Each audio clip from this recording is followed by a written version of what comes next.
माननीय सदस्यगण, ये सदन 1975 में देश में आपातकाल इमरजेंसी लगाने के निर्णय की कड़े शब्दों में निंदा करता है। इसके साथ ही हम उन सभी लोगों की संकल्प शक्ति की सराहना करते हैं जिन्होंने इमरजेंसी का पुनर्विरोध विरोध किया, अभूतपूर्व संघर्ष किया और भारत के लोकतंत्र की रक्षा का दायित्व निभाया। भारत के इतिहास में 25 जून 1975 के उस दिन को हम हमेशा काले अध्याय के रूप में जाना जाएगा। इस दिन तत्कालीन प्रधानमंत्री श्रीमती इंदिरा गांधी ने देश में इमरजेंसी लगाई और बाबा साहब अम्बेडकर द्वारा निर्मित संविधान पर प्रचंड प्रहार किया था। भारत की पहचान पूरी दुनिया में लोकतंत्र की जननी के तौर पर है। भारत में हमेशा लोकतांत्रिक मूल्यों और वाद संवाद का समर्थन हुआ, हमेशा लोकतांत्रिक मूल्यों की सुरक्षा की, उन्हें हमेशा प्रोत्साहित किया गया। ऐसे भारत पर श्रीमती इंदिरा गांधी द्वारा तानाशाही थोप दी गई, भारत के लोकतांत्रिक मूल्यों को कुचला गया और अभिव्यक्ति की आज़ादी का गला घोटा गया। इमरजेंसी के दौरान भारत के नागरिकों के अधिकार नष्ट कर दिए गए, नागरिकों से उनकी आज़ादी छीन ली गई। ये वह दौर था जब विपक्षी नेताओं को जेल में बंद कर दिया गया, पूरे देश को जेल खाना बना दिया गया।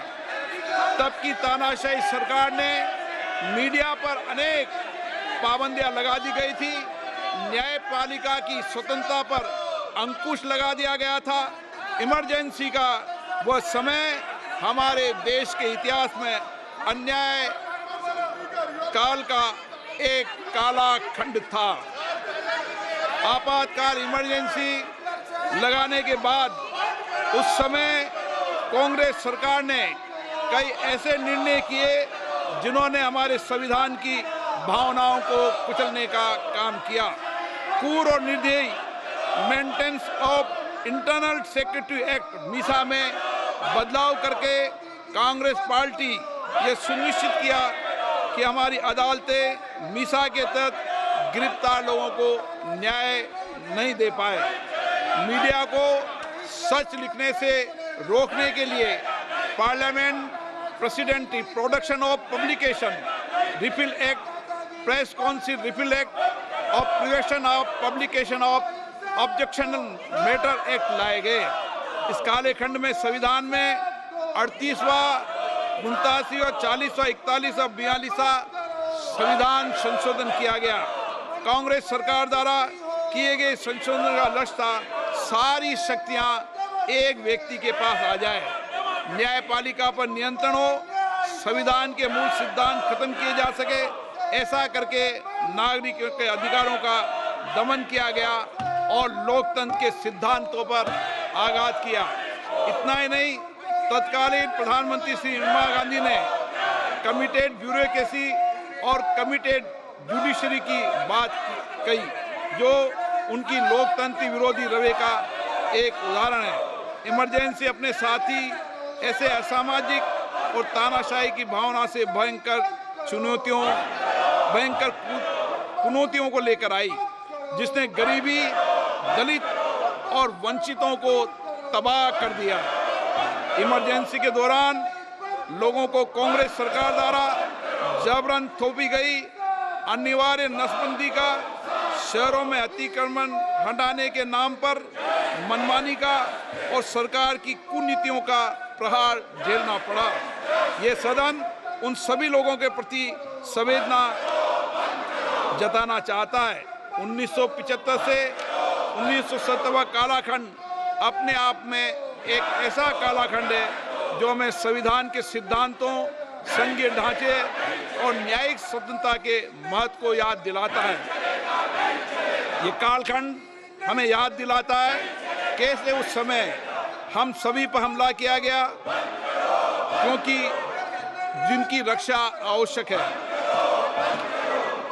ऐसे समय में जब आपातकालीन इमरजेंसी के 50वें वर्ष में हम प्रवेश कर रहे हैं, ये 18वीं लोकसभा बाबा साहब अंबेडकर द्वारा निर्मित संविधान को बनाए रखने, इसकी रक्षा करने और इसे संरक्षित रखने की अपनी प्रतिबद्धता को दोहराती है। हम भारत में लोकतंत्र के सिद्धांत, देश में कानून का शासन और शक्तियों का विकेंद्रीकरण अक्षुण्ण रखने के लिए प्रतिबद्ध हैं। हम संवैधानिक संस्थाओं में भारत के लोगों की आस्था और उनके अभूतपूर्व संघर्ष, जिनके कारण इमरजेंसी का अंत हुआ और एक बार फिर संवैधानिक शासन की स्थापना हुई, उनकी सराहना करते हैं।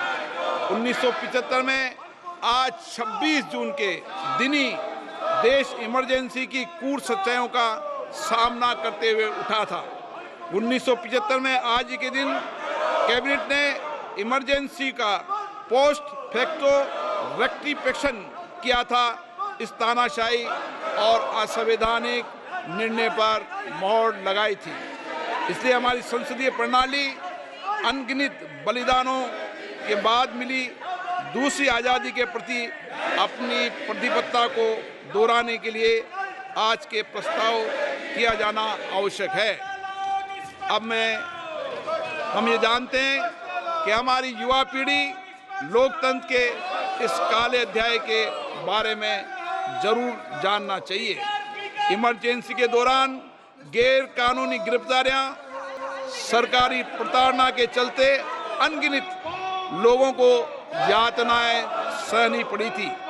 उनके परिवार उनको असमित कष्ट उठाना पड़ा था। इमरजेंसी ने भारत के कितने नागरिकों का जीवन तबाह कर दिया था, कितने लोगों की मृत्यु हो गई थी। इमरजेंसी के इस काले खंड में कांग्रेस की तानाशाह सरकार के हाथों अपनी जान गंवाने वाले भारत के ऐसे कर्तव्यनिष्ठ और देश में प्रेम करने वाले नागरिकों की स्मृति में हम सब 2 मिनट का मौन रखते हैं।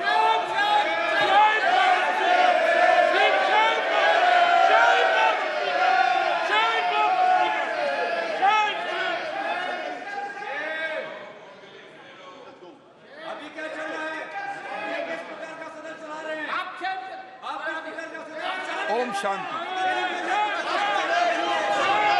सभा की कार्रवाई गुरुवार दिनांक 27 जून 2024 को राष्ट्रपति के अभिभाषण की समाप्ति के आधे घंटे के पश्चात के लिए स्थगित की जाती है।